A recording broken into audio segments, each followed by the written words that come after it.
색깔 있는 인터뷰 시작하겠습니다. 박근혜 대통령 어제 2016년 새해를 맞이하는 첫 번째 국무회의를 열었죠. 경제 부패 척결을 올해 가장 중요한 화두로 제시를 했는데요. 4월 총선 이후 레임덕을 우려한 탓인지 벌써부터 공직사회에서는 사정 한파가 몰아닥칠 것이라는 전망이 쏟아지고 있습니다. 이 가운데 정부가 방위사업 비리를 사전에 예방하기 위해서 방위사업청 안에 국장급 방위사업 감독관을 설치하겠다. 그리고 그 자리에 현직 차장급 검사를 임명한다. 이런 입장도 밝혔습니다. 이렇게 되면 국방비리는 사라지게 될까요? 관련해서 오늘은 정의당의 김종대 국방개혁기획단장님을 모시고 국방 관련된 이슈를 좀 짚어보도록 하겠습니다. 어서 오세요. 오랜만입니다. 깜짝 놀랐죠? 글쎄 언제 이렇게 바뀌었어요? 어제부터. 이게 뭐 아니 상당히, 근데 제가 깜짝 놀란 게 그냥 오셔가지고 우리 예. 저쪽에서 김밥 드시면서 그냥 막 했잖아 자유롭게. 근데 여기 그치. 이게 단상이 좀 높잖아요. 예. 좀 다르죠 기분이. 아니 좀 어리버리해요. 어리버리하죠. 저는. 지금 상황이 갑자기 조금. 이렇게 좋아지면은 나 적응이 안 된다고. 너무 좋아졌어요? 아니 글쎄, 아니 뭐. 근데 지금 출근길에 저희 그 생방송하고 있잖아요. 이거 화면도 막 나와. 그거 생방송이야. 막 나오. 빨리 벌써 댓글이 올라오고 있어요. 와 그래요? 김종대다. 어이 나 이거 미치겠네. 아이, 어떡하면 좋아, 이거. 예. 아이고, 하여간 저 반갑습니다. 예, 그러니까요. 그나저나 올해 예. 병신년 새해 첫해 예. 첫 번째 출연이세요. 그죠? 아, 그렇습니까? 새해 아이, 인사 더 영광입니다. 우리 좀 청취자들께 새해 인사해 줘야지. 아이고 우리 얼마나 지금 출근길에 고달픈 우리 여러 어떤 인생들이 정말 이 방송으로 치유되고 위로를 받았으면 참 좋겠어요. 새해 날씨가 몹시 안 좋습니다. 네. 거의 태양을 못 봤죠. 그래요. 예, 이제 곧 찬란한 태양이 떠오를 겁니다. 역시. 새로운 출발, 희망, 우리 한번 힘내서 한번 올해 멋있게 한번 해봅시다. 그럴까요? 예. 예. 왠지 다른 사람이 그런 얘기하면 잘 안 믿길 것 같은데 김종대 단장님 말씀하시니까 왠지 희망이 올 것 같아. 내가 누구야? 그러니까. 예. 갑자기 이게 가슴이 뜨겁게 이렇게 더워지는, 네. 달궈지는 이런 생각이 좀 듭니다. 뭐 사정 한파 얘기하더니 달궈진다 그러더니 어째 좀 느낌이 이상해. 안 맞아? 예. 안 맞아? 앞하고 뒤하고? 아침이라 그래요. 그렇습니다. 요새 어떻게 지내세요? 사람들이 김종대 단장님 어떻게 지내는지 제일 궁금해하는 것 같아요. 요새 일 많으시죠? 글쎄 이제 제도 정치권으로 오니까 아무래도 뭐 정책 개발이라든가 여러 가지 당의 위신을 높일 수 있는 이런 어떤 활동들 하고 있습니다만은 역시 제가 통제할 수 없는 정치의 큰 흐름, 뭔가 위기감으로 다가오는 이 정치의 어떤 압박감. 이런 것들이 참 힘들다는 생각이 들어요. 그래요? 예, 지금 한국 정치 상황을 보면은 지난 87년 민주항쟁 이후로 약 한 30년 가까이 유지되어 왔던 보수와 진보의 세력 균형이 네. 이제는 완전히 무너질 상황입니다. 우리가 그동안 이제 민생과 민권 또 어떤 민주주의 기초 위에서 나름대로 어떤 형식적 민주적 틀을 유지해왔던 한국 정치에서 이제는 그 기반이 거의 다 와해가 되고 완전한 보수 일색 또는 어떤 과거 권위주의의 어떤 통치 형태와 거의 유사한 이런 어떤 세력 균형이 붕괴된 편향된 정치 이런 걸로 다시 갈 수 있다는 근 30년 만에 가장 큰 위기가 아닌가 생각이 들어요. 그런 만큼 정말 뭐 저 개인에 관한 문제가 아니라 정치가 어디로 가 있는가, 어디에 있는가 이런 부분에 대해서 정말 많은 압박감, 위기감을 느낍니다.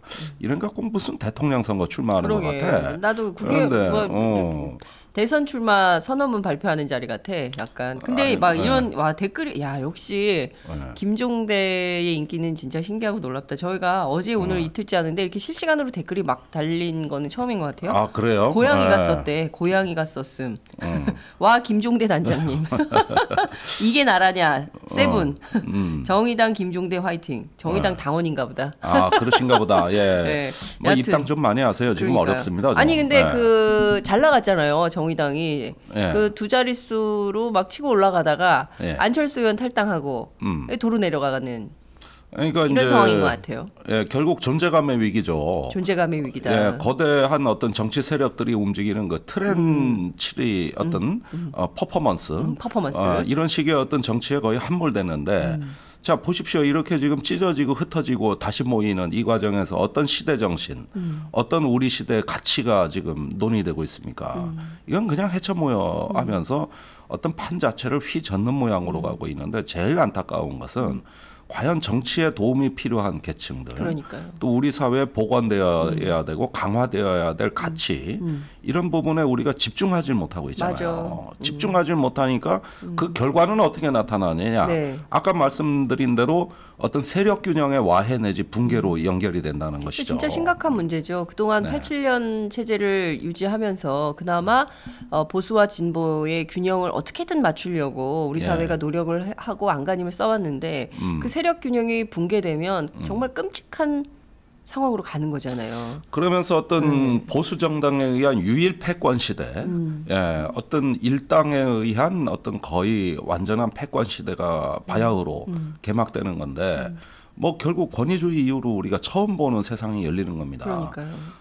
만약에 어떤 그 자신의 자유와 양심 또 개인의 가치를 국가에 다 헌납하고 나는 기계처럼 일하는 기계로 살겠다 이렇게 만일에 생각하신다면 그런 정치 체제가 편하실 겁니다. 굉장히 편리한 체계예요. 예, 나의 양심의 문제, 나의 어떤 그 가치의 문제는 국가가 알아서 다 해결해주고 나는 복종만 하면 되니까. 그럼 나는 뭐야? 복종만 하면 나는. 복종만 하면 자유로부터 도피한 자유 그 자체가 형벌이고 두려워하는 사람들의 세계가 열리는 것이죠. 예, 사실은 그 길들여지고 어떤 권위에 복종하는 심리로 한번 기울어지면 가장 큰 형벌은 자유입니다. 가장 큰 형벌은 또 어떤 족쇄는 뭐냐 하면은 나의 어떤 자유 의지예요. 이걸 포기하고 싶을 수가 있는 것이죠. 그러면서 주어진 질서 안에서 기계처럼 경쟁하면서 그냥 나는 아무리 노력해봤자 소용없으니까 그냥 맡기는 대로 시류에 따라서 이렇게 살기를 원한다면은 지금의 어떤 새누리당에 의한 일당 패권주의 시대에는 그렇게 나쁘지 않을 거예요. 얼마나 편리해요. 근데 그 국정교과서 이후에 10배 더 무서운 게 온다는 거 아니에요? 이제 네. 올해 총선에서 완전히 새누리당이 압승한다면 네. 그러면 사실 길거리에서 미니스커트도 못 입고 머리도 규미 3cm로 잘라야 되고 막 이런 세상으로 가면 너무 네. 끔찍할 텐데 이 자유를 억압받고 싶지 않다면 뭔가 행동해야 될 것 같네요. 지금 그죠? 뭐 해야 돼요? 그러니까 지금 제가 얘기하는 자유는 소극적 자유를 얘기하는 겁니다. 뭔가 이렇게 모든 게 나의 선택 이전에 주어지고 억압받는 것으로부터의 자유. 이건 소극적 자유예요. 그러나 무엇을 향한 자유, 즉 적극적 자유라는 게 있는 겁니다. 그 가치를 지금부터 우리가 바로 세우는 것이죠. 그건 뭡니까? 자기 존재감의 실현, 나의 자아의 실현, 또 우리의 어떤 그 자유롭고 존엄한 개인들이 모인 어떤 그 집합체로서의 사회가 하나의 통합과 건강성을 지향하는 매우 생산적 사회. 이것을 향한 자유. 이건 적극적 자유라고 할 수 있는 것이죠. 이 꿈을 꿀 수가 없는 거죠. 지금 진보의 장점은 뭡니까? 꿈을 꿀 수 있다는 겁니다. 그럼요. 예, 꿈을 꿀 수 있다는 게 이상주의자 진보의 가장 큰 덕목이자 강점이었잖아요. 그런데 앞으로는 어디서 그걸 하죠?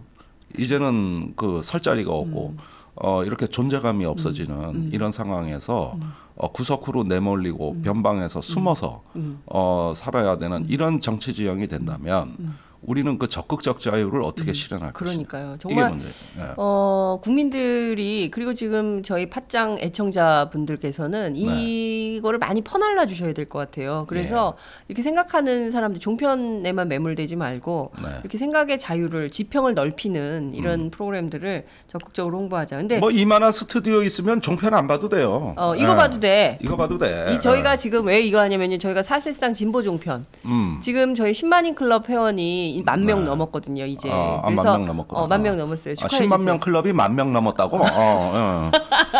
말을 이상하게 하네. 아유, 짚어. 그냥 넘어가지. 글쎄. 그러니까 하여튼 이제 부끄럽긴 한데 이제 10,000명 넘었어요. 근데 2만 명이 되면 정말 종편 세게 제대로 할 수 있죠. 출연료 팍팍 들이면서 김종대 단장님 출연료 팍팍 들이면서 우리가 할 수 있어요. 아니 뭐 선거 떨어지면 일로 와야겠네. 근데 이게 나라냐 세부님이 정정해 주셨어요. 제가 정의당 당원인 것 같다 그랬잖아요. 아니래? 아니래. 저는 더 민주당 당원입니다. 아 그래요? 그러나 정의당도 사랑합니다. 이런 분들 많을 것 같아요. 우리가 보면 지난 2012년 총선 때 보면 그 후보는 뭐 저 민주당 찍고 당은 진보정당 찍자 막 이런 그런 좀 유행이 있었잖아요. 요즘도 그런 말 많습니다. 요새도 그렇죠. 예, 근데 예. 이게 지금 당이 막 여러 개로 갈리면 어떻게 될지 참 걱정입니다. 지금 보면 그 여러 가지 이슈들이 있는데 그 가운데 우리 또 이제 군사 예. 전문가니까 얘기를 좀 해봐야 될 것 같아요. 예. 정부 어제 화제가 된 기사가 있어요. 한국일보 톱1 기사. 예. 눈에 띄었어요. 정부가 방위사업 비리를 사전에 예방한다. 네. 그러면 이제 그 방사청 안에 국장급 하나를 둬. 거기 근데 현역 차장 현직, 검사, 차장 검사를 집어넣어. 파견해서. 그러면 방위사업 비리가 예방이 되는 거예요? 예. 한마디로 이 방위사업 비리가 뭔지 이 문제의 본질인지를 전혀 망각하고 말하자면 국민들한테 눈에 발리는 이런 그 허무맹랑한 조치라고 저는 평가절하합니다. 이거. 예? 평가절하해. 예. 지금 차장 검사가 와서 방위사업청의 모든 의사결정 단계, 무기 도입이라 그러면은 제안서 평가, 그다음에 대상 장비 선정, 그다음에 기종 결정, 시험 평가 이런 복잡한 단계에 차장 검사 결재를 다 받겠다는 거예요. 이걸 다 받겠다 이 얘기입니다. 이름하여 국방감독관이라는 얘기예요. 아예 무기 도입 업무를 검찰청에 떼줘 버리지 뭘 이렇게 일을 해? 그다음에 저기 검찰청이 그 독립기관입니까? 대통령 수중에 있는 권력의 시녀예요. 그런데 지금까지 무기 도입 비리가 왜 벌어졌는 걸 봅시다. 네. 주로 이명박 정부 때 많이 벌어졌습니다. 그렇게 방산 비리 뒤지고 뒤져가지고 노무현 대통령 때 방산 비리 한 건도 못 찾았습니다. 그러니까. 단 한 건도. 전부 이명박 정부 때 2009년, 10년, 11년 요 3년간 주로 저질러진 게 비리 금액만 지금 2천억입니다. 2천억. 그런데 1년에 장병 치료비 46억을 못 줘서 지금 이 난리인데 네. 비리로 처먹은 돈이 얼마? 2천억. 2천억. 그러면은 저기 그 2천억이 그게 왜 특정한 시기에 집중이 됐느냐 하면은 그 당시에 청와대가 무기 도입에 직접 개입했기 때문이에요. 청와대가 직접 개입한 거예요. MB가 아예 그 방위사업청장을 불러서 이거사 저거사 이랬어요. 또 국내 개발 잘하던 걸 해외 무기로 바꿔 이랬어요. 이렇게 해가지고 중간에 잘 가던 사업의 중간에 변경이 돼. 네. 이게 지금 방산비리의 사업의 고질적인 원인 제공을 한 겁니다. 다 그때 사업이에요. 예. 그런데 권력에 따라서 그 잘못 결정된 무기들이 이렇게 문제가 됐는데 네. MB 수사했습니까? 안 했죠. 안 했어요. 네. 그런 검찰이 와서 결재하겠다는 거예요. 뭔 소리야? 그런 검찰이 와서 결재하겠다는 겁니다. 한통속이에요. 네. 한통속. 우리 황방열에 한통속 있는데. 그 순위도 낮아. 왜 그렇게 안 들어? 그거 좋은 프로야. 좀 그거 많이 좋은 들어. 프로예요. 진짜 많이 들어주세요. 네. 나도 한 번 나갔어요. 그래요? 네. 여하튼. 뭐 그 프로보단 이 프로가 나요. 그런데 한 통속으로 벌어진 겁니다. 그러니까. 그런데 검사가 와서 결재하면은 앞으로 방산비리 그 검사가 결재하는 게 뭐가 잘못됐다. 수사할 수 있어요? 그러니까요. 같이 책임져야 되는데. 아니 이거는 떨어져서 견제와 균형을 맞춰야지. 왜 하나의 공간으로 이것이 들어와 가지고 무슨 전문성으로 이거를 감 나와라 배 나와라 결제한다는 얘기입니까? 그러니까 이거 자체가 말이 안 되고. 그러니까 결과적으로 보면 방사청하고 검찰청이 한 통속이 돼서 하나의 덩어리가 돼서 네. 더 큰 정치 권력의 의중을 더 잘 따를 수 있는 것이죠. 그렇죠. 일각에서는 이걸 지금 평가가 나쁘지 않은 것은 그래 검사가 감시하면은 방산비리가 없어질 거야 이렇게 많이 반응은 나오고 있습니다. 네, 맞아요. 예, 그래서 네. 댓글들이 좋아요 지금. 네. 그래도 검사가 하나 가서 현직 검사가 눈 똑바로 뜨고 있으면 못 해먹겠지. 근데 눈 가리고 아웅이에요. 눈 가리고 아웅이구나. 왜 눈 가리고 아웅이냐? 지금 이 보수 정권에서 특히 방산 부실 비리가 만연한 이유를 살펴보면 모든 근본적인 문제는 국방 능력을 넘어서는 무기 도입을 했기 때문에 문제입니다.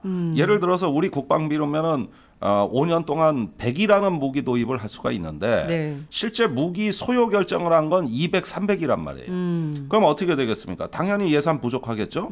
그러면은 마른 수건도 쥐어짜듯이 최저가 입찰 제도로 이제 그 무기 도입 경쟁을 심화시킬 거 아닙니까? 네. 그런 가운데서 짝퉁 무기가 들어와서 저가로 입찰해 붙어버리면 그게 선정이 된 겁니다. 그러니까 예산을 막 20% 30% 자르니까 제대로 적격 심사도 받지 아니한 말하자면 페이퍼 컴퍼니 페이퍼 짝퉁 무기들 가짜 무기가 네. 그게 싸다는 이유 하나만으로 선정이 된 거예요. 그러니까 예산을 쥐어짜고 나면서 생긴 현상입니다. 그러면 어느 정도 예산이 부족하냐 하면은 무기 도입의 실소요 비용의 막 20-30%를 깠습니다. 그러면은 네. 나머지 예산 가지고 기존의 그 좋은 무기를 선정 못하고 네. 가짜 짝퉁 무기, 무기 브로커가 가져온 정체불명의 카탈로그에 넘어가기 시작한 거예요. 그리고 그 가격에 맞추라고 그래 버리니까 청와대가 네. 이제는 가짜 시험 평가서를 넣어서라도 그 무기에 이제 나중에 사후 정당화 과정이 있었는데 이걸 바로 비리라고 하는 겁니다. 그러면 문제의 본질이 뭡니까? 네. 무리한 무기 도입에 있었던 겁니다. 그러니까 부실 무기가 되는 거고 또 국내 개발 무기도 마찬가지예요. 연구 개발을 하는데 실소요 비용의 60-70%를 줍니다. 그러면 겨우 재료비하고 인건비, 노무비 정도 건질 정도거든. 근데 돈을 똑바로 줘야지 그걸 그러니까 어떻게 사업이 돼? 되지. 시험 평가를 부실하게 하는 거예요. 예, 그래가지고 군에 납품하니까 불량 무기야. 그래서 다시 리콜된 게 청상어, 홍상어 같은 어뢰, 또 장갑차, 전차. 한국이 개발한 무기 다 그래요. 그러면은 제가 이 방산비리 세미나 문제로 작년에 국회 토론회에서 발표를 했는데 네. 높은 사람이 많이 왔더라고. 방사청장, 합참전력부장 다 왔더라고. 오. 이렇게 높은 사람 앞에 앉혀놓고 얘기할 찬스가 나한테 별로 없잖아요. 그렇지. 그래가지고 잘 걸렸다 싶어서 나 발표문 준비해왔는데 이거 이따 얘기하고 한 가지만 물어봅시다. 지난 보수 정권 7년 반 동안에 해외에서 도입했건 국내에서 개발했건 주어진 예산으로 성공한 사업이 있으면 단 한 건만 나한테 대봐라. 딱 한 건만. 성공한 거 딱 하나만. 세 개도 아니야. 딱 한 하나만. 건만. 네. 이 예산으로 우리가 사업 관리를 잘해서 야전에 배치해가지고 지금 성능이 잘 발휘되는 이런 무기 단 한 건만 있으면 나한테 대봐라. 그랬더니, 없다. 아무 말 못하더라고. 그래요? 그러니까 심지어는 그 어떤 편법까지 있느냐 하면은 예산에 이제 무기를 맞추려고 하다 보니까 다이어트 프로그램이라는 희대의 그 편법이 등장해서 다이어트 프로그램? 다이어트 이제 사업비를 살 어떻게 빼는 줄이느냐? 거야? 살 빼듯이 그 사업비를 줄여있는데 네. 전투기를 사는데 미사일은 빼고 산다든지 이런 식으로. 그래가지고 지금 공군의 정밀 유도 무기가 전쟁 나면은 전쟁할 수 있는 분량이 하루치가 안 돼요. 단 하루치가. 그러니까 무기는 무지 많어. 근데 그 무기에 들어가는 탄약들, 네. 정밀 유도 탄약 하나도 없어. 어떻게 하려고 그러는 이렇게 해서 거야? 다이어트를 하다 보니까 최첨단 1,000억 원짜리 F-15 전투기나 400억 원짜리 F-16 전투기나 성능에 별 차이가 없어. 달고 다니는 무기가 없으니까. 이런 식으로 다이어트를 해서 다 병신 만들어놨어요. 그러니까. 다 병신 만들어야 되는 거예요. 네. 하나도 제대로 써먹을 수 있는 상황이 아니에요. 이런 식으로 무리하게 한 건 뭡니까? 무기 도입 많이 하려고 이 지경 만들어 놓은 거예요. 그러면은 비리는 뭡니까? 부실이나 비리라는 건 뭐예요? 왜 능력을 벗어나는 과도한 무기 도입 소요를 결정하고 그러다 보면은 계약 입찰 과정에서 수없이 부작용이 발생하는데 앞에 소요 결정은 놔두고 뒤에 계약만 문제 삼냐 이겁니다. 계약에서 비리는 10%도 안 돼. 무기 중개상이 무기 소요 결정 단계부터 저기 로비를 하고 비리를 저지르고 그 단계에서 무슨 자기가 영향력을 발휘하려고 그러지. 계약이나 입찰은 저절로 하는 거예요. 네. 아니 참 이렇게 듣다 보면 그 정말 죄송한데 너무 한심해. 근데 검사가 앉아서 그러니까 이걸 또 쥐어짜. 네. 이런 식입니다. 지금 방위산업청이 그 방산업체 원가 감독관을 다 파견해서 일일이 원가 봅니다. 이거 과다 계상된 거 아니냐, 무기 가격 비싸게 뻥튀기 아니냐 다 해요. 그걸 하고 있는데 원가 부정 방지법이라는 걸 또 만들어 가지고 또 보내겠다는 거고. 그다음에 저기 이런 어떤 그 품질을 무기의 품질을 인증하는 기관이 있어요. 네. 국방기술품질원이라고. 그런데 인증기관을 또 만든다는 겁니다. 이런 식으로 비리가 터지면은 조직을 늘리는 식으로 결국은 점점 더 공무원 조직은 늘어나는 것이죠. 그래가지고 무기 만드는 놈은 한 놈인데 감독하는 놈은 서너 명이. 이런 식으로 해가지고 국가의 행정 비용은 낭비가 마구마구 벌어지고 있어요. 그런데 보십시오. 왜 노무현 정부 때 비리가 그러면 지금 찾아보니 없느냐. 그때는 무기 소요를 통제해 가면서 적절한 예산을 부여했고 네. 사업이 한번 충분한 타당성 검토를 해서 체계적으로 관리하면 큰 이상이 없습니다. 자, 지금 한국형 전투기 개발이 8조 원입니다. 네. 사업단 하나 없잖아요. 대령 한 명이 그러네. 팀원 10명 데리고 다 하잖아요. 8조 원짜리를. 8조짜리. 그러다가 지금 뭐 이게 되네 안 되네 말이 많잖아요. 사실 안 돼요. 안 돼. 이건 박근혜 대통령의 똥꼬집으로 가는 거예요. 박근혜 대통령 똥꼬집이다. 네, 누가 봐도 전문가들은 안 된다고 한눈에 알아. 말을 안 할 뿐이지. 왜 말 안 해 근데? 왜 말을 전문가들은? 눈치 보느라 그러지. 박근혜 대통령 눈치 보느라고. 그러니까. 레이저 광선 맞을까봐. 네, 그래서 이미 다 오염된 지식이에요. 저만 바른말 해요. 아 그래요? 그런데 네.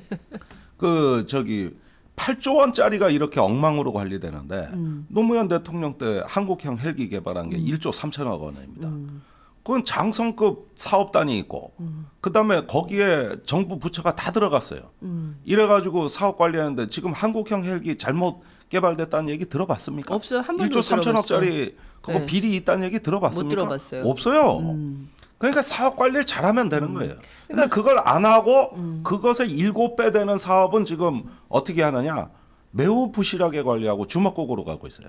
그러니까요. 말씀 들어보면 이게 다 뜯어 고쳐가지고 처음부터 다시 정리정돈하지 않으면 국방의 비리가 더 늘어나면 늘어났지 결코 줄어들지 않을 박근혜 것이다. 대통령 지금 이 순간에도 방산 비리는 일어나고 있는 겁니다. 지금 이 순간에도. 비현실적인 사업 계획은 저거는 무기 브로커가 갖고 놀기에 딱 좋은 아주 딱 맞는 먹잇감이라 이겁니다. 예.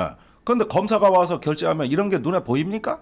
검사가 알아야 될 거 아니에요. 이게 뭐 구조가 어떻게 되는지 잘 알까요? 그러면 그것도 의문이야. 감사청에 사업이 수백 개고 네. 그걸 각 단계로 나누면 결제할 것만 해도 거의 1000 단위로 넘어가는데 네. 검사 한 명이 앉아서 이걸 다 결제하겠대요. 그러면은 아예 검찰청에 갖다 줘 무기 도입 사업을. 차라리. 그게 나아. 그게 나아. 네. 그러지 이 전문화해야 되고 예산을 현실화해야 되고 무기의 그 방만한 소요. 그 육해공군이 경쟁적으로 막 계획을 올린단 말입니다. 이 중에 중복되는 게 많아요. 그다음에 실효성 없는 무기가 많고 네. 이런 것들 소요를 통제하는 걸 빨리 우리가 지금 장악을 해서 네. 이 소요를 잡아줘야 그때부터 국방 운영이 선진화되고 짜임새 있는 전력 구조 건설이 가능합니다. 그런데 지금 국방은 뭐냐? 북한에 뭐 하나 튀어나왔다. 야 대책이 없다. 뭐 사와. 그러다가 어느 날 조선일보가 또 야 북한에 이번에 뭐 나왔대. 저 공기부양정 부대가 어디 고함포에 짓고 있대. 또 뭐 새로운 잠수함이 나타났대. 그러면 그게 전부 그때 무기 소요로 연결이 돼요. 야 그럼 이거 사. 계속 이렇게. 그러니까 아무거나 북한에 지목만 하면 위협이에요. 그러면 북한의 여객기는 왜 위협이 아닌가? 여객기? 그게 서울로 날라와서 테러 해버리면. 그러니까 북한에 있는 모든 거는 조선일보 시각으로는 다 위협이라고.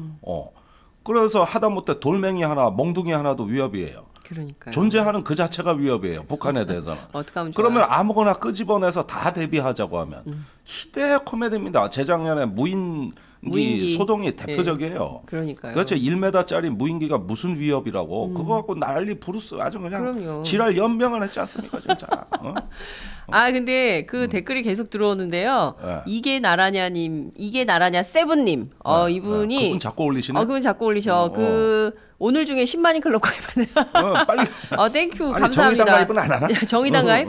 정의당은 더민주당 당원이라서 그게 좀 어려운데 아니, 거기 뭐- 우회적으로 좀 지원할 수 있는 방안을. 그리고 별풍선을 500개를 선물로 주셨대요. 아이고, 와, 그래요? 감사합니다. 감사합니다. 이거 김종대 이런 영광입니다, 단장님을 이거. 위한 선물 같은데 네. 별풍선 500개 드릴게. 알겠습니다. 자, 이 국방을 다 말아먹는 대통령이 이 보수 정권이 네. 이 실패한 안보의 어떤 대명사처럼 되는 이건 원균의 안보죠. 말로만 하는 거. 조용히 행동으로 착실하게 하는 건 이순신의 안보 아니야? 그런데 보수 정권은 이렇게 뭘 앞세우고 내세우다가 뭐 하나 사건 처리 하나 제대로 한 게 뭐 있어요? 그러니까. 천안함, 연평도, 목함지뢰 사건 뭡니까? 도대체 안보에 뭘 지금까지 성공한 거예요? 애들 많이 죽고, 전방에서 꽃다운 사람들 죽고, 그다음에 다치고. 피난민 생기고, 그 아픔 치유가 안 되고 이런 것들입니다. 이게 바로 실패한 안보예요. 안보는 결과로 얘기하는 겁니다. 그런데 이런 그 근원에는 전방의 실질의 일선의 장병들의 전투력을 실질적으로 보완하는 이게 최고의 인간 중심의 안보거든요. 그런 것보다는 무기 도입 그 자체. 그러니까 안보를 위한 무기 도입이 아니라 무기 도입을 위한 안보가 돼버렸어요. 무기 도입을 위한 안보 거꾸로 됐네요, 일이. 거꾸로 됐어, 거꾸로. 예. 응? 아, 이런 괘씸한 노릇이 있어. 그래놓고 돈은 뭉청뭉청 세고 있는 겁니다. 사실 국방비 지금 40조입니다. 40조. 네, 세계 6위예요. 세계 6위. 북한의 34배입니다. 국방비 예산이. 예. 국방 예산이. 예, 북한 지난 20년 동안 신형 항공기 도입 건수 한 건도 없어요. 단 한 건도. 그런데 맨날 이렇게 우리는 처박아 넣었는데 전부 돈만 부실하거나 드립다 쓰고 아니면 있는. 뭘 들어와서 써먹을 만하면은 전투기는 있는데 미사일이 없대. 탄약이 없대. 일반 탄약 지금 전쟁 나면은 6일치입니다. 그런데 조금 고도 정밀탄으로 간다거나 하면 하루치밖에 안 돼요. 아예 안 사였어요. 그럼 전시에 긴급 구매가 되냐? 그것도 지금 곤란해요. 전시에 긴급 구매가 되겠어요. 그게. 아니, 누가 미리 다 이런 거 해놔야지. 대비해서 생산 라인 누가 굴린답니까? 다 수입하거나 해야 되는데. 그렇죠. 그다음에 저기 우리 그 이번에 왜 수류탄 사고로 손을 잃은 손모이병. 그렇죠. 그래서 수류탄 지금 성능 시험하는데 그 결함이 발견됐습니다. 이것도 지금 국방부가 발표 안 하고 있어요. 아주 이상한 사람들이에요. 발표를 안 하면 어떻게 하자는 엠바고 거예요? 걸었어요. 또? 예. 지금 그거 제가 깨고 있는 거예요. 예. 예. 그것도 작년 11월에 발견하고 아직까지 쉬쉬하고 있습니다. 그런데 그럼 그 수류탄은 어떻게 던져요? 우리 애들 다 군대 가 있는데 예? 네. 이 아이들이 수류탄 그 연습도 하고 훈련도 하잖아요. 그럴 네. 때 잘못 던지다가 이렇게 손목 날아가고 이러면 누가 그거를 수류탄을 어떻게 잡아 겁나서. 그러니까 아군 무기가 무서워 전쟁 못할 판이에요. 아군 무기가 무서워. 아군 적군 무기가 아니라 아군 무기가 무서워. 아군 무기가 더 무서워. 그런데 예. 그 수류탄 지금 저기 우리 군인이 63만 명 아닙니까? 지금 보유량이 56만 발이에요. 그 또 불량 수류탄도. 56만. 찍어.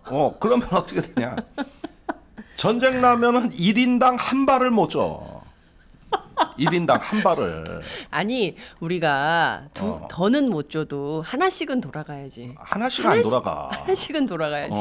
어떻게 하나씩이 안 돌아가는 양이야?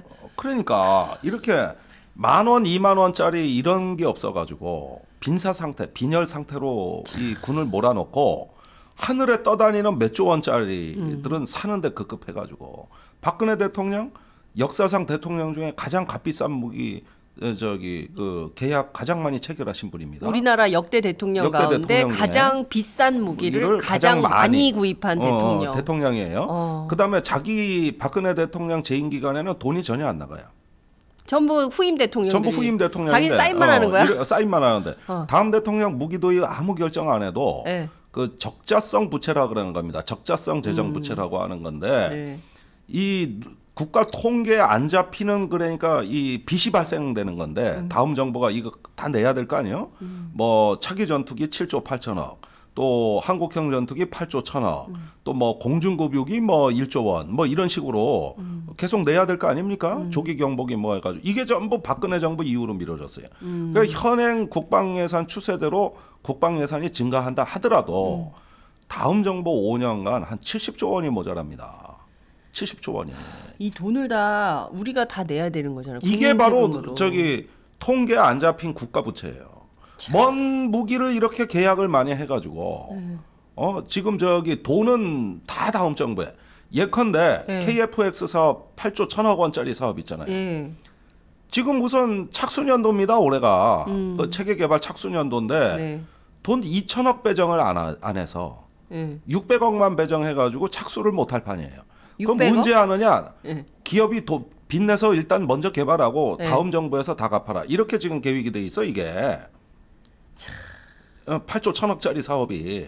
근데 어떻게 참 이게 불가능한 일 아니에요? 자기들이 결정한 사업에 대해서는 네. 예산을 집행을 해서 이게 순서를 맞춰서 일을 해야 되는 거지. 다 언론에 얘기를 하고 생색은 있는 대로 내고 결국 돈은 전부 다음 세대에게, 다음 정권에게 미룬다면 이게 제대로 된 정부라고 할 수가 없는 거잖아요. 아니 그래서 작년에 외교안보 수석 주철기 잘렸죠. 잘렸죠. 네, 지금은 다른 분이에요. 그런데 그분이 그 작년에 KF-X 대책회의 작년 5월에 열린 그 대책회의에서 한국형 전투기를 할 거냐 말 거냐 전문가들 모아놓고 토론할 때 뭐라 그랬냐. 네. 그 전해에 있었던 미국의 F-35를 구매하는 FX 사업이 결정이 돼 있었단 말이에요. 그때는 박근혜 대통령께서 작년에 역사적 결정을 해서 F-35 구매를 결정했습니다. 역사적 결정. 올해는 또 역사적 결정으로 한국형 전투기가 결정될 겁니다. 이러면서 온갖 똥폼을 다 잡으시는데 이런 거 역사적 결정하고 왜 돈은 안 내? 그러니까. 다음 정부에 다 비폭탄이에요, 이거. 그것도 몇 조 원이에요, 한 사업당. 예. 참 이게 그 펑펑 지르긴 하는데 이게 과연 정말 대한민국에 필요한 무기고 이게 성능이 좀 일단 돼줘야 되잖아. 이 쓸 수 있는 무기가 돼야 되는데 그조차도 지금 점검이 안 되는 이런 상황인 건데 그 방위사업 감독관이요. 이분이 이제 들어오면 현직 검사잖아요. 검사죠. 차장 검사가 들어와서 그 방위사업 전반에 대한 검증도 하고 조사도 하고 정보도 수집을 해서 비리까지 예방하는 원스톱 시스템이야. 혼자서 이거를 쫙 하는데. 그러니까 청장 위에 검사가 있구만. 아 그런 거예요? 왜? 청장보다 더 세지 그러면. 이러면 청장보다 더 센 거야? 이게 다 청장 권한 아니에요, 사실? 청장이 자기가 책임을 져야죠. 청장이 검사님 모시고 아니 그런데 거야? 지금 방위사업청이 하는 그 사고 방식을 보면 방위사업청장이 자기가 책임질 건 다 빠져나간 거예요. 모든 결정은 방위사업 추진위원회에서 합니다. 거기에 민간위원들이 들어와요. 네. 그런데 여태까지 방위사업 추진위원회가 방사청의 건의를 거의 번복한 사례가 없어요. 재작년에 FX 빼고는. 네. 그러니까 일종의 거수기입니다. 거수기. 네. 그런데 맨날 책임을 거기다 밀어요. 그다음에 이제는 검찰이 들어와가지고 검사가 하게 되면 거기하고 또 책임이 나눠집니다.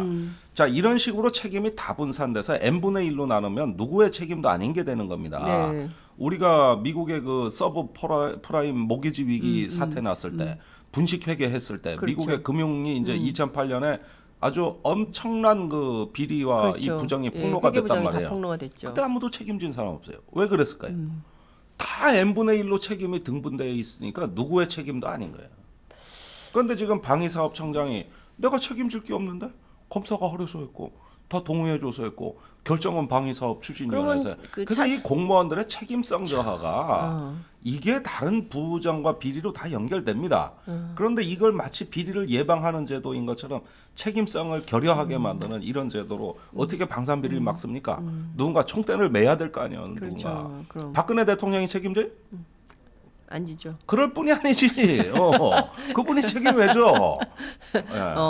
아니라니까. 진짜 심각하다. 전 사실 이런 생각도 했어요. 말씀하신 대로 하도 이게 방위산업 비리가 많으니까 국방비리 뭐만 했다 하면 막 수천억짜리 뭐 계속 터지잖아요. 지금 뭐 심지어 누굽니까? 연평해전 영화 만드신 분, 그 부인이 만들었잖아. 그분도 지금 그 구속될 판이잖아요. 내가 참 말이 안 나와요. 말이. 뭐야? 자 보라고. 진짜. 지금 방산비리로 기소된 사람만 보자고.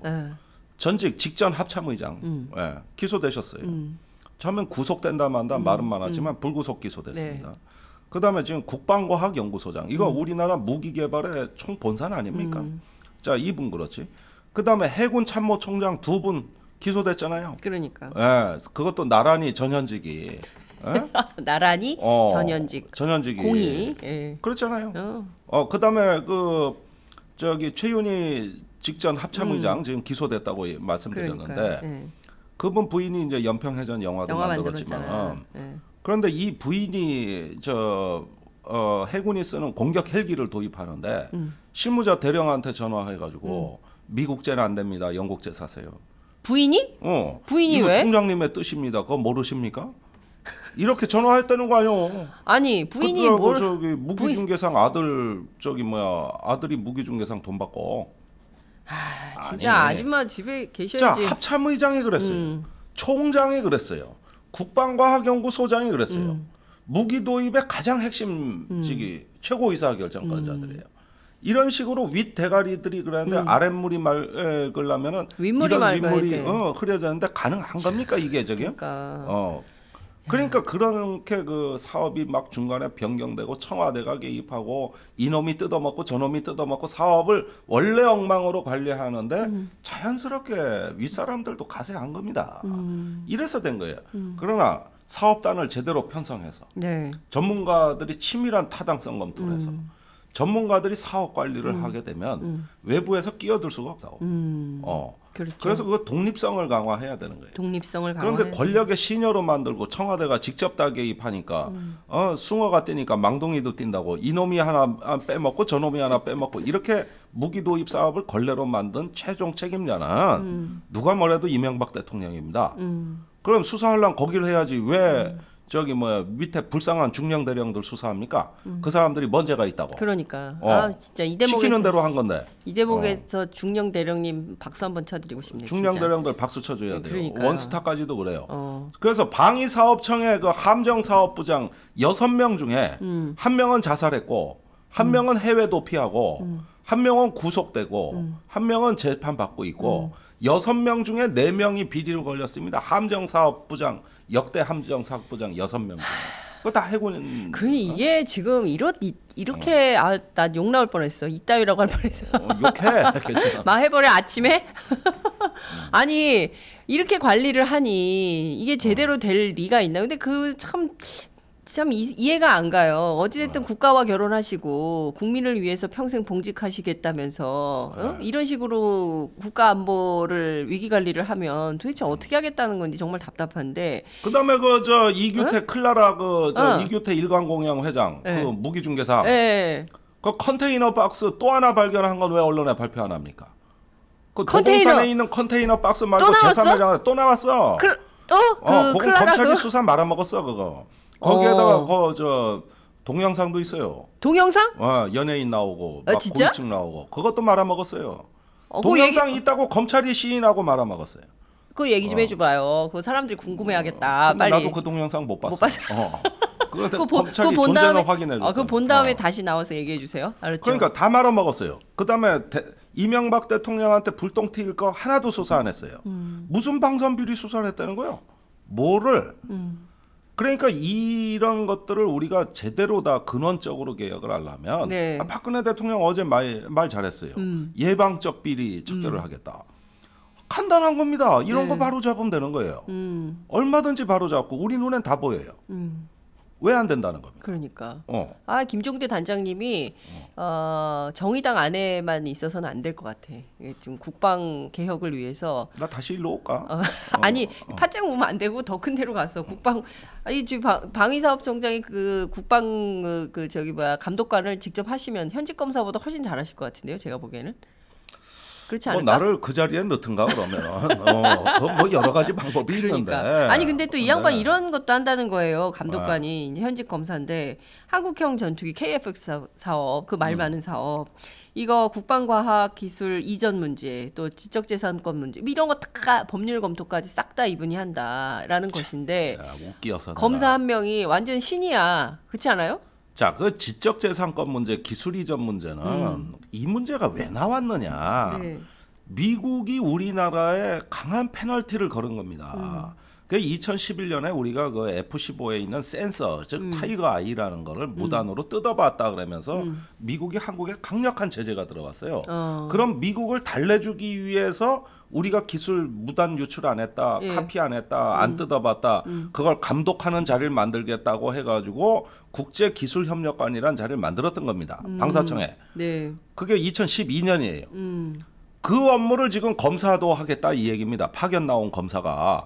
그러면 이 업무 자체는 뭐냐면 한국의 족쇄를 채우는 미국의 요구였어요. 왜 요즘 한국이 미국에서 기술 이전 그렇게 못 받는지 아십니까? 왜 그런 거예요? 불량 국가로 찍혔기 때문이에요. 한국이 불량 국가로. 불량 국가로 찍혔기 때문에 쟤들 기술 무단으로 카피한다. 갖다 주면은 막 그 지적재산권을 위반한다. 아니 한미 관계에서 지적재산권 업무가 누구한테 유리한 업무입니까?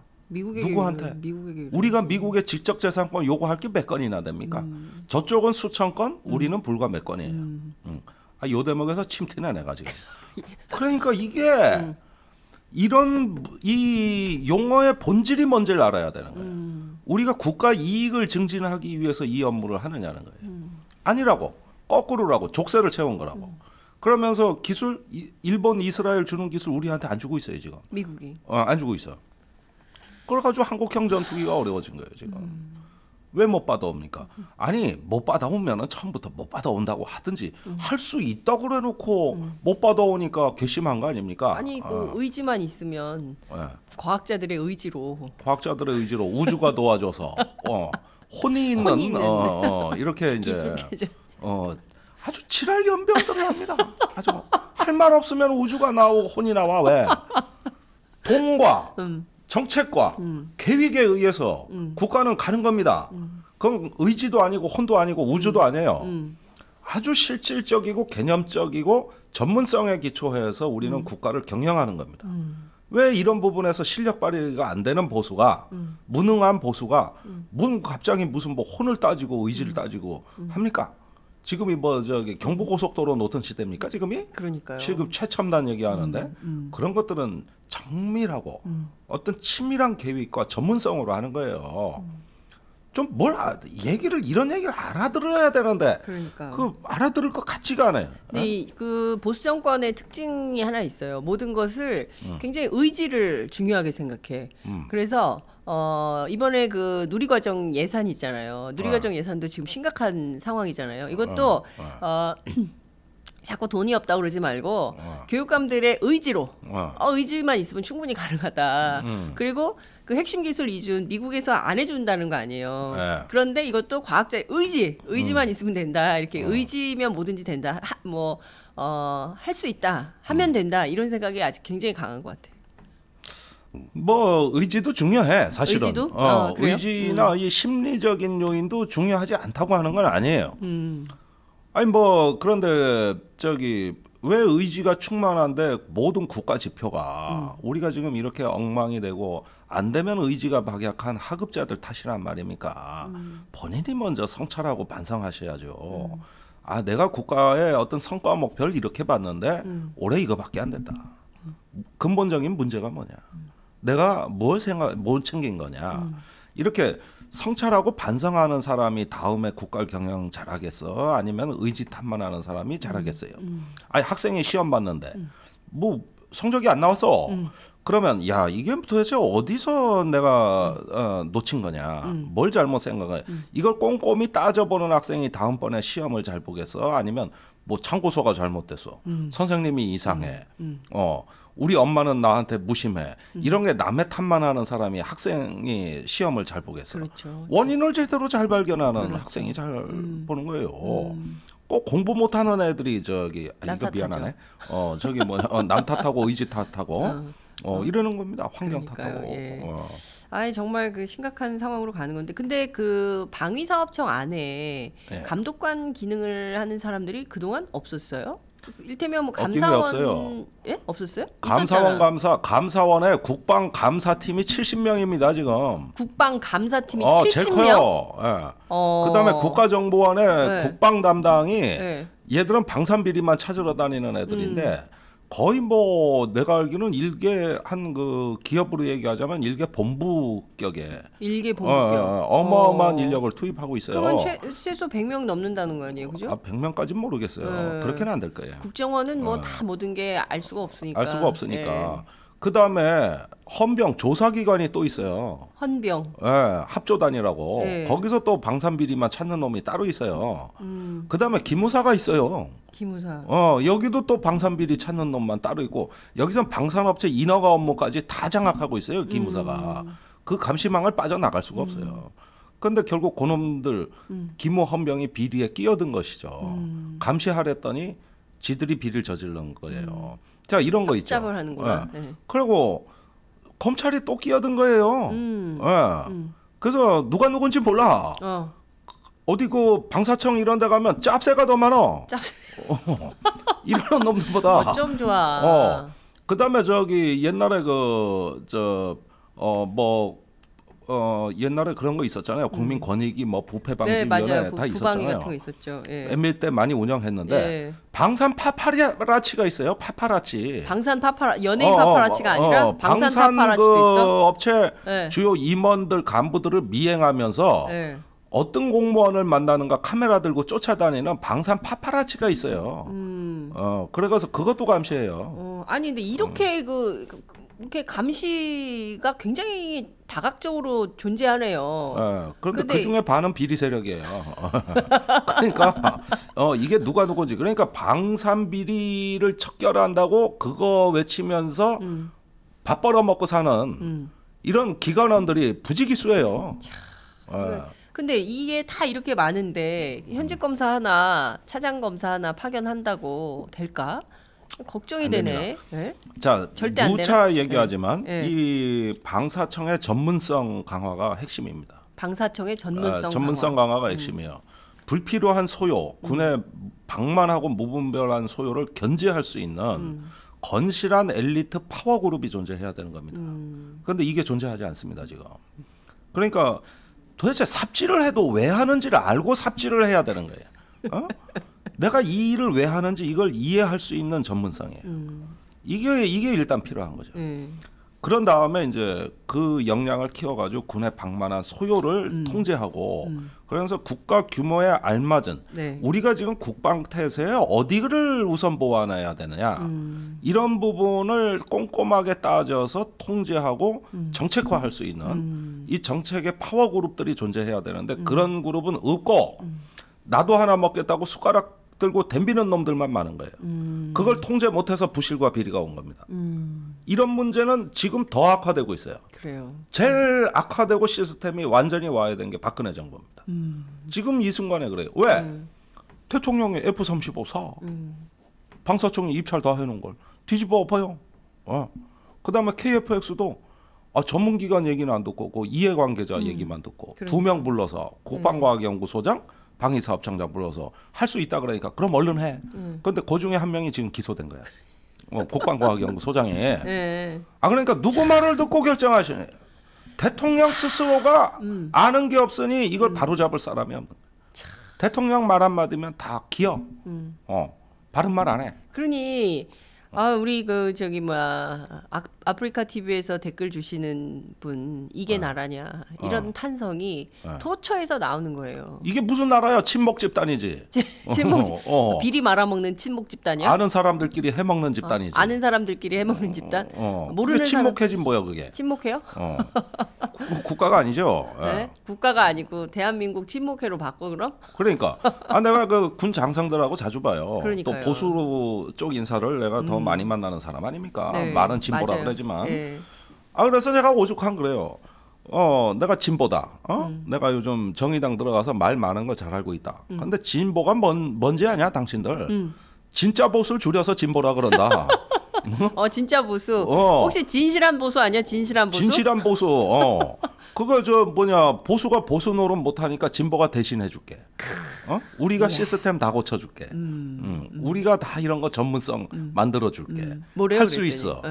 보수가 이런 거 말 안 하고 다 밑에 대통령 말 한마디라고 그냥 뭐 강아지 꼬랑지 흔들듯이 살랑살랑거리니까 진보가 이걸 대신해 줘야 될 판이요.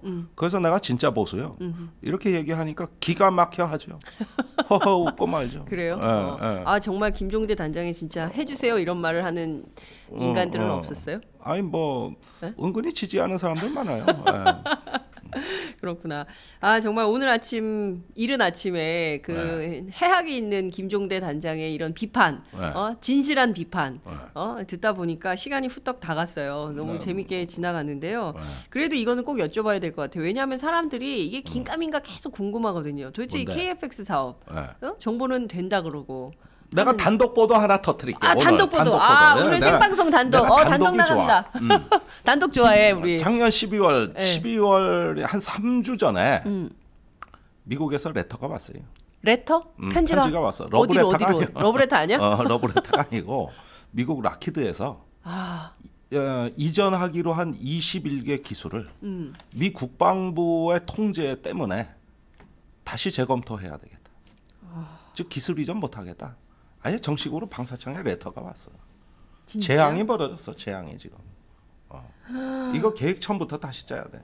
이거 누가 계획 짰는지 이거 사람 처벌받아야 됩니다. 벌써 예산은 타서 가고 있어요. 그러니까요. 그런데 이 계획이 다 무효가 될 판이에요. 세상에 이게 박근혜 대통령이 그 말 한마디에 밀어붙이다가 사달이 났어요. 지금 사달이. 국가 돈 8조 원 어디로 가는지 아무도 아무것도 몰라. 아무것도 몰라. 큰일 났어 지금. 한국형 전투기는커녕 한국형 리어카도 못 만들게 생겼어 지금.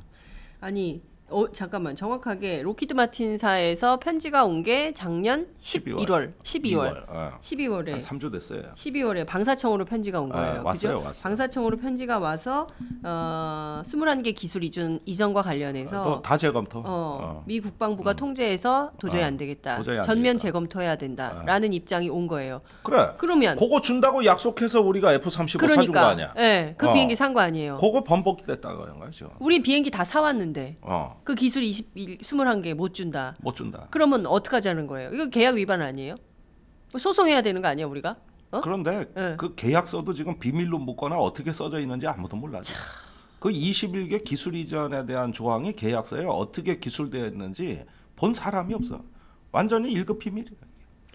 아니 이렇게 이렇게 중요한 되니까. 문제 지금 2조 1,000억 애들 지금 보육 예산 안 준다 그래서 무상 그것의 보육 네 배. 관련해 가지고 4배. 4배예요. 거기에다 생산비 10조가 더해지면 들어가. 18조짜리. 그러니까요. 지금 당장 그러니까. 2조 1,000억 때문에 지금 최경환 경제부총리가 애들 그 한 달에 22만 원, 29만 원 주는 거 그거 못 주겠다고 지금 교육감들 상대로 고소고발하겠다고 이렇게 난리치고 또 반대로 이쪽에서는 예산이 없는 게 아니라 정부가 돈을 줘야 쓸 거 아니냐라고 반발하고 그러니까. 이런 상황인데 이거를 그냥 날려?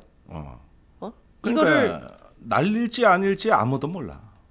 지금 그러니까 굉장히 심각한 근데 심각한 방사청 왜 조용히 상황이에요. 하고 있어? 이거 얘기해야지. 아니 이거 국가 비상사태예요. 지금 공군 문 닫아야 돼. 공군이 문 닫아. 대한민국 공군이 문 닫아야 문 되는 닫아야 돼 상황이에요. 지금. F-35는 계약한 대로 2018년부터 도입인데 못 들어옵니다. 이건 제가 아예 장담을 합니다. 2018년 내후년인데 못 들어와요. 못 들어와요? 네, 근데 계약서에는 2018년으로 돼 있어요. 그거 어쩌자는 거예요? 10대씩 매년 들어오는 거예요. 네. 그거 안 돼요. 계약 이거 무너집니다. 그다음에 KF-X 무너집니다. 두 개 무너지면 공군 문 닫아야 됩니다. 조종사들 또 고물 전투기 타야 됩니다. 목숨이 걸려요.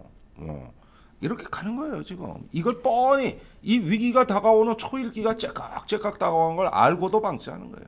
어쩌자는 겁니까? 알고도 방치하는 거예요. 이 무책임을 어떻게 해야 됩니까? 이 정권의 나중에 아무도 무책임을. 책임 안 질 거예요. 아무도 책임 안 진다. 안 질 겁니다. 그 MB가 방산 비리에 책임지는 거 봤습니까? 똑같은 거예요. 정말 그 팟짱 애청자분들 또 국민 여러분께 호소하고 싶네요. 지금 이런 상황이라면 정말 선거가 진짜 중요합니다. 어떤 사람이 정말 진실한 사람인지 파악해봐야 될 것 같네요. 말씀하신 대로 이 사업이 정말 무위로 돌아가게 된다면 그동안 있었던 그 수많은 얘기들 전부 다 거짓말이 되는 거 아닙니까? 다 거짓말해. 시간이 증명해 줍니다. 오늘 제 말을 분명히 기억하십시오. 네. 앞으로 1년 안에 다 밝혀집니다. 올해 안에 다 밝혀진다. 올해 안에 다 밝혀져요. 그런데 네. 자꾸 문제를 은폐하고 연기하려고만 할 거예요. 나중엔 책임 안 지고 또 유책이탈 화법 쓸 겁니다. 그렇게 해서 넘어간 거 한두 번 봤습니까? 그런데 네. 진실은 자명한 거예요. 이 사실 자체는 안 바뀌는 거예요. 될 수가 없어요. 이 계약 될 수가 없습니다. 들어간 돈이 다 합쳐서 KF-X, F-X 합쳐 26조입니다. 26조. 이 어마어마한 돈을 청년 배당 몇 푼 되지도 않아요. 청년 수당, 애들 일자리 이런 데 만든 얼마 되지도 않아. 26조면 최소한 10년 이상은 아이들이 월급 받으면서 일할 수 있는 그렇다니까. 금액이에요. 그거를 그냥 이렇게 날려? 정말 분노할 수밖에 없는 아침입니다. 진짜 그 마지막에 로키드 마틴사의 그 레터가 왔다는 그것은 저희가 기사로도 써서 알려야 되겠네요. 이거 반드시 취재해서 그거 후속 취재하면 나옵니다. 기다려 주십시오. 네. 저희가 지금 다 조사하고 있어요. 정의당에서요? 그럼. 정의당 김종대 후원을 만들어야겠다. 뭐 그럴 것까지는 없어. 그러는데 우리야 뭐 당연히 할 일을 하는 거니까. 그러나 철저하게 조사하고 있습니다. 철저하게. 예. 선거 전에 반드시 쟁점화합니다. 예. 여러분, 김종대 단장님의 이 위험한 태도 어떠십니까? 1년 안에 다 밝혀진다. 그리고 총선 전에 싹 다 조사해서 조사 끝낸다. 싹 다 조사 끝내서 반드시 밝히겠다. 그리고 반드시 선거의 밝힌다. 쟁점으로 만들겠다. 네. 이런 말씀 주셨습니다. 정말 기대가 큽니다. 그 낱낱이 밝혀지는 진실 앞에 과연 누가 고개를 숙일지 우리 국민들 똑바로 두 눈 똑바로 뜨고 봐야 될 것 같습니다. 그렇습니다. 예. 예. 정말 오늘 아침 뜨겁게 이 스튜디오를 달궈주셔서 너무 감사드리고요. 스튜디오 아주 좋아요. 네. 종종 나오셔. 알겠습니다. 김밥 드릴게. 알았어. 난 시키는 대로 다. 그러니까 너무 감사드리고요. 끝으로 한 말씀 부탁드릴게요. 네. 하여간 뭐 일단은 이런 문제도 정치가 바로 서야 되겠습니다. 사실 이런 국가적인 문제 다 뒷전으로 밀리고 있습니다. 지금은 정치의 과잉을 넘어 정치의 남용, 오용으로 가고 있어요. 보수 진보의 세력 균형이 무너지고 있어요. 그러면은 이런 말씀도 더 앞으로 힘있게 드리기도 힘든 판입니다. 누가 할 겁니까? 보수의 앞마당에 우리가 뛰어들어서 그들의 심장부를 휘젓고 다녀야 가능한 일입니다. 힘이 필요한 것이죠. 그러니까 결국은 이젠 정신 차리고 이 어지러운 정치판 이제 눈 돌려서 우리 민생과 국가의 핵심 문제에 집중해 주시고 그런 문제를 누가 잘 처리할 수 있느냐 이런 기준으로 보셔야지. 지금 뭐 친노가 어떻다, 비노가 어떻다, 친박이 어떻다, 비박이 어떻다 이런 빠문화에서 지금 우리가 놀 때가 아니에요. 미래를 위한 상상력의 시야를 열어주십시오. 사람 인물에 무슨 이렇게 추종하는 이런 식의 어떤 몰려다니는 정치가 아니라 우리의 존재를 규정하는 가장 중요한 문제가 무엇인가를 집중해 주셔야 되고 그걸 잘 해결할 수 있는 정치를 만들어주는 게 중요한 것이죠.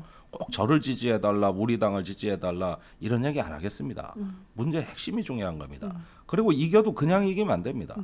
이기는 스토리를 만들어야 됩니다. 그렇죠. 이야기를 만들어야 돼요. 인투 더 스토리. 사람들은 결과를 바라는 게 아니라 그 결과가 만들어질 때까지의 그 서사적 이야기에 더 관심이 많은 그럼요. 거예요.